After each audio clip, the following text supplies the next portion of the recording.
The Knicks are not ready to go on vacation yet. They stay alive and they force a game six. And now this is exactly what happened yesterday. Because oh my god, this is finally the game that I expected the Knicks to play defense, and they actually did. This is finally the game that showed exactly who the Knicks were supposed to be built like, what type of talent they have, and the defensive effort that they're supposed to have every single game, and that they put on display the first two series before this one.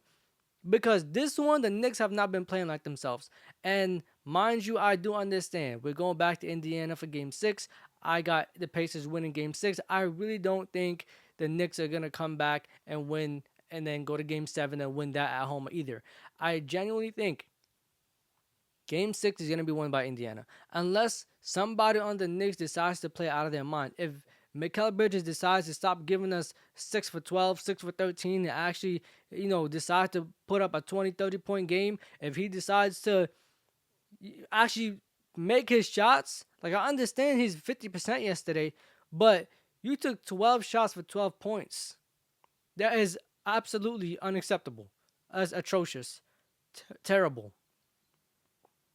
And then Jalen Brunson, 32 points, 5 rebounds, 5 assists. I mean, it was damn near a masterpiece yesterday. What I seen yesterday made me feel so happy. It made me feel so comfortable. And it just like, I don't know, like my satisfaction was there because I'm not going to lie, the conference finals on both sides were so disappointing. I mean, in the West, it was a 5-1. And then in the East, it looked like it was about to be a 5-1 too. And not only that, in the Eastern Conference Finals, every game was a 20-point lead. It wasn't always a 20-point win, but it was always a 20-point lead. And this one was that too. But like for the most part, it felt like teams were playing their brand of basketball. And only game one was actually, the Pacers on point and then the Knicks on point. After that, everything was 20-point deficits, 20-point leads, and 20-point comebacks. It's kind of like the theme here this year in the playoffs. But in the same breath, it's not great for people to watch. Like, I expected this to go 7, 6, and thankfully it's going 6, but it didn't feel like it was about to go 6. And the Knicks, for example, they should have won game 1. But instead, they put themselves in the hole because their defense just wasn't there. Yesterday was the first time this whole series where I actually seen the Knicks get multiple stops in a row. Yesterday was the first time where I seen them affect Halliburton. And that's another scary thing too. I understand Halliburton ended up with 8 points, but for the most part, Halliburton has 6 points until the fourth quarter when he came back in, scored 1 bucket, and then they realized there is no comeback, and let's just pull him out and get ready for game 6. He ended up with 8 points. For the most part, he has 6. Now, I don't know how much of that is the Knicks defense. I'm pretty sure it has something to play with it because the Knicks defense was swarming anything that went to Halliburton. I mean, there was a possession. I forgot his name. Somebody had went baseline. Okay, I forgot exactly who it was. I think it was TJ McConnell. He had went baseline. And the Knicks, everybody just stood their ground because they knew he's going to pass it. Before, they would have panicked. And this is the thing that I hate about the Knicks. You have the defensive talent. You have the personnel. You have everybody on this team is supposed to play with heart, defense. That's why they got them here. But that was not on display the first 3 games. And this is the exact thing that was bothering me. Because I felt like we were being robbed of a great series. I felt like the Pacers were running away with it. Even games that they shouldn't have won, that they didn't play as great, but they were still winning because the Knicks didn't show their full potential and their full talent and their full skill. And that's the thing that bothers me. Like, even in the West. Now, the West is a little different because the Thunder's defense is way different than the Knicks and Pacers defense. But I felt like we should have had more. We could have got more. And we just didn't.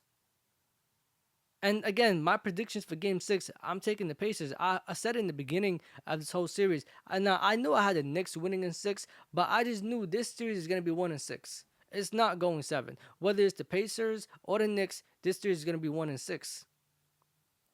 And then also you held Halliburton to 6 points. Ended the game with 8. I'm gonna just say 6 because that's really what it was. Next game, best believe he's coming out super aggressive. The same thing that happened from game 3 to game 4.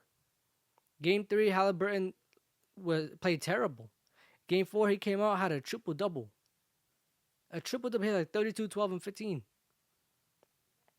I'm telling you, bro, the Knicks, I understand you won, right? You was at home, you won, you had all the confidence, your defense was everywhere, this, that, and the third. Game 6 in Indiana, if you don't really stay and get on your P's and Q's, it's over. The Pacers are going to beat you. Not only do role players play better at home, but you got Halliburton who has something to prove. Benedict Mathurin is waking up. This is 2 games in a row where he gets him 20 points. Siakam does not have another 15-point game, especially not in game 6 at home. They're not doing that. And they're going to want to run. And then Cat, too. Cat sometimes thinks he's a great defender. And then when guys go past him, he fouls. Or sometimes he picks up dumb fouls. Like stupid fouls. He'll just grab somebody for no reason. And you like think to yourself, like, why did he just do that? Like, what's the point? And he did something like that yesterday. He fouled out with like 3 minutes left in the third quarter. And I don't mean he actually fouled out, but he had like picked up his 4th or his 5th foul. And Thibodeau had sat him out because it was like, I need you for the 4th quarter. But they know what happens. They put Robinson in. And when you put Robinson in, now you're in the Hacker Robinson time, the last 2-3 minutes of the quarter. And the Pacers went on a run without Halliburton. They went on a run. And surprisingly, they didn't even play their of basketball. They weren't running up and down during that time to go on a run. They were Hacker Robinson, and then unfortunately, the Knicks will foul them right back. It started to look like game 1 and game 2 again. But then the 4th quarter came in and they locked it defensively. I mean, and then again with Jalen Brunson, I don't know how I was about to finish the video without mentioning this part. He started off the game with like two-point shots, 2 threes. He went on like, I think he started the game with like 12 straight points or 14 straight points. I mean, they forced Rick Carlisle to call 2 timeouts in the first quarter. And then in the third quarter, 0.6 seconds left, the Knicks called timeout because, and that was a great timeout because honestly, if you would have went to the 4th quarter, you was going to lose it anyways. You have 0.6 seconds left, enough to get a shot, set up a play. And in the 4th quarter, the Pacers try to fight back, and they try to fight back. And honestly, the way he started was so good because I think he started off with Mikal Bridges going to the basket, I think, or Anunoby. One of them went to the basket and scored.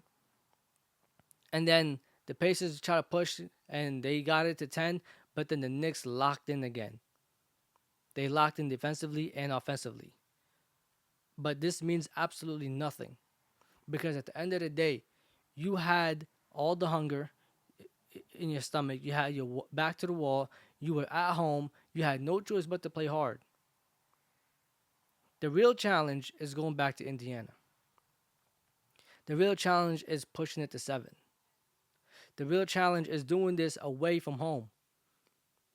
Josh Hart, amazing. He had 10, 11 boards. And another thing too, Cat, I know I'm talking about his fouls and all that stuff, but he had 10 boards in the first half. He ended the game with 13, but I'm going to give that up to foul trouble and, Josh Hart being aggressive too. And that's another thing too that I like. The Knicks are locking in defensively on rebounds, defensive rebounds.